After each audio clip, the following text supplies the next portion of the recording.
I do have one viewer is asking the question, what about Los Angeles itself? How about fuel supply there? So that's a great question. I mean, this is where the epicenter of a lot of stuff is happening. So can you talk Right. about that a little bit?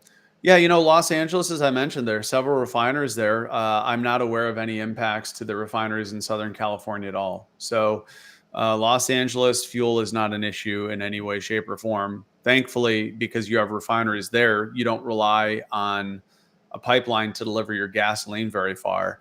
Um, Not only that, but as I mentioned, I don't believe that there's been a power loss at any of these facilities yet. A lot of them lie quite a bit southeast and even down towards Long Beach, so they're a little bit more isolated from what's happening. Um, if power becomes a challenge for those refineries, it may be a little bit different. But for now, there's not as much concern about fuel in Southern California as there is in areas that are served by the pipeline that's down. Basically, Las Vegas is probably the challenge. Phoenix is a challenge to a lesser degree, but this is really not the end of the world. I mean, this is in terms of gasoline supply. I mean, what's happening with the wildfires is certainly very devastating compared to what's happening with the gasoline supply. So, um, once the utility restores power, gasoline is going to be there. Yeah, and we want to again boil that down just a little bit. Obviously, folks in San Diego and other places off to the south really not seeing any issues at all. Um, it's a very volatile situation, as fires often are. I grew up, in the Midwest, actually in the Mark Twain National Forest, and there were times where we had forest fires. There was a time when I was a kid where we essentially had to evacuate as well, and it looked like our house was going to be lost. So I firsthand understand the fear that can happen in those moments for those who are residing in the areas impacted, and it is terrifying at the Yeah. thought of all of that. And so your adrenaline's already pumping, and you don't need an extra worry on top of that. So for those of you in Los Angeles, it really is okay for now. Understandably, that fires are very volatile. The Santa Ana winds are not done. And we don't want any new fires to take place, but no one wanted the fires that are there to take place either. So it's just kind of a balanced situation where you keep informed, but try not to worry so much about anything, and just kind of keep the finger to the pulse, so to speak, so that you kind of know your surroundings. You kind of know what's going on. As Patrick just said, the refineries right now are not impacted. And so basically, we are just talking about Southern Nevada. That is a very good question. We've talked specifically about Las Vegas, but outside of Las Vegas, one would assume, like every other place in America, that certain ports and certain areas, obviously Las Vegas doesn't have a port per se, but certain areas that distribute fuel, how Right. big of an impact around and beyond Las Vegas could this potentially have as well? Well, I mean, a lot of areas around Las Vegas, Southern Nevada, a lot of the fuel comes through that pipeline into Las Vegas. So if we go back to our map here, I'll quickly try and pull this back up. I mean, Northwest Arizona, Southern Nevada, it's probably going to be a little bit problematic to find fuel while this pipeline's disrupted. For now, Matt. The other interesting dynamic here is that there's different types of gasoline at play depending on where you are. California is a different type of gasoline than other areas do. And as you see here on the map, I mean, these are kind of the only, this is a refinery map, but this is also refined products. Let me turn on the terminals. There we are. So there's not a whole lot of options if you're in Nevada. It's basically only Reno in the northern part of the state and Las Vegas. I mean, aside from a terminal on the border here, this is a pretty barren area when it comes to refined products. I mean, look at the rest of the country. you Yeah. know so I mean, there's out west, it's just a bit more sparse. I mean, even in Oregon, I mean, look at the terrain here though. I mean, that's certainly part of the problem. But if we dive in here, there's a lot of terminals in Southern California as you move east as well. Looks like the BNSF terminal here, and then Las Vegas, and this is one of the stops on the pipeline as well, so trains may be having difficulty here. And then Las Vegas is, if you draw a circle around this whole area, there's not a whole lot of population outside of this area. But, Dolan Springs is going to be impacted, Sandy Valley, Good Springs, Indian Springs. So, to your point, you mentioned, it's not summer.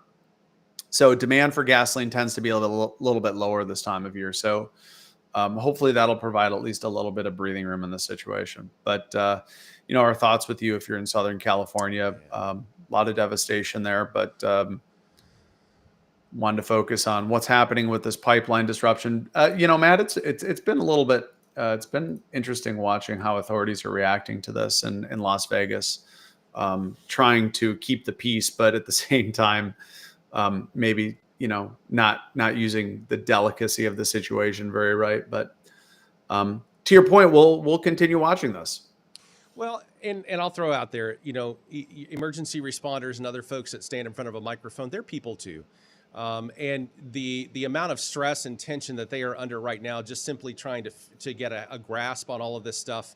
And yeah, it is their job to say all the right words and to try to keep the peace and keep the calm. But, when is the last time the Los Angeles area had such a huge situation like this, where it can be a little unnerving, even for people who stand in front of the microphones. And, maybe because I've been in the news media for, since the 1990s, I have a little grace to some degree, probably more than the generalized consumer would have, because I know how easy it is to, accidentally say something and then regret that. The old Anchorman movie run, where I immediately regret that decision, right? I mean, they said it, but it's too late. You can't take it back.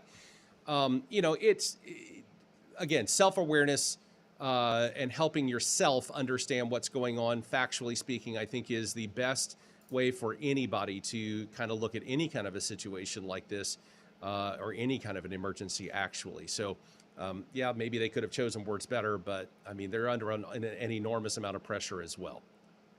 Yeah, absolutely. It's not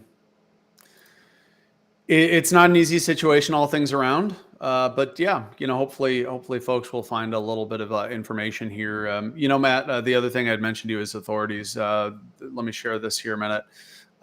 Fuel pipeline expected to Las Vegas, expected restart Friday amid fires, says the county. A fuel pipeline was expected to restart Friday.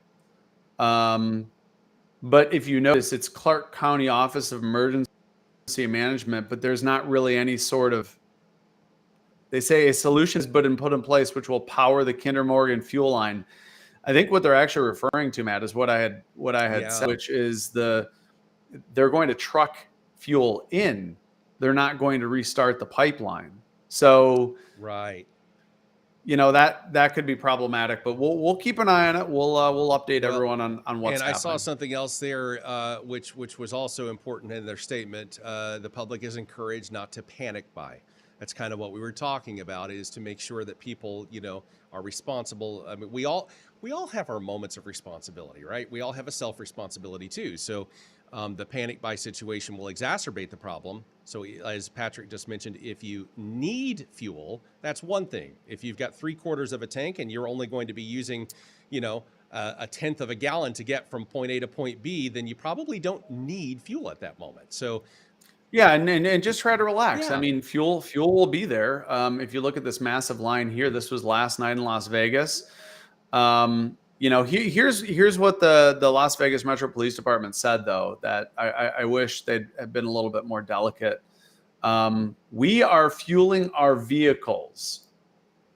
I don't really understand why, they would. We are fueling our vehicles, but we want to assure you there's no emergency. Yeah, that's one of those moments where I said, you've already said it and you can't take it back, but it's probably something you regret saying.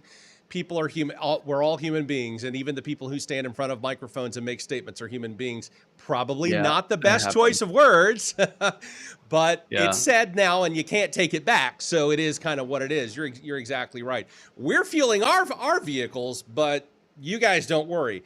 That's probably not the best thing for a public information officer to say, understandably, but I have been holding microphones in front of hundreds of PIOs across the country, and I've heard quite a few of them say some things that they probably immediately regretted, and it happened because they're under an enormous amount of pressure to try to keep the peace, keep calm, keep all of these things in a situation.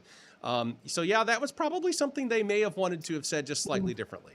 Maybe next time down the road, they'll maybe work on that statement a little bit better. They'll refine that just a little bit there. Just a little bit. A little bit. Well, Matt, as we close out, we'll continue to keep everyone updated on socials. I'm Gas Buddy Guy on X. I'll be tweeting out updates throughout the day. You can find Matt Over a Barrel Matt also on X. And if anything warrants a situation, we will be posting to social. If we need to do another video to get more information out there on the situation as it develops, we'll be able to do that. You can follow Gas Buddy, of course, on all the socials, YouTube, Facebook, X, all the accounts. I'm Gas Buddy Guy on X, and he's Over a Barrel Matt. But thanks for joining us for a couple minutes to review the situation in the Southwest in regards to the fuel situation. Our thoughts and prayers with those in California as they battle wildfires. But for now, so long, and we'll see you back here soon.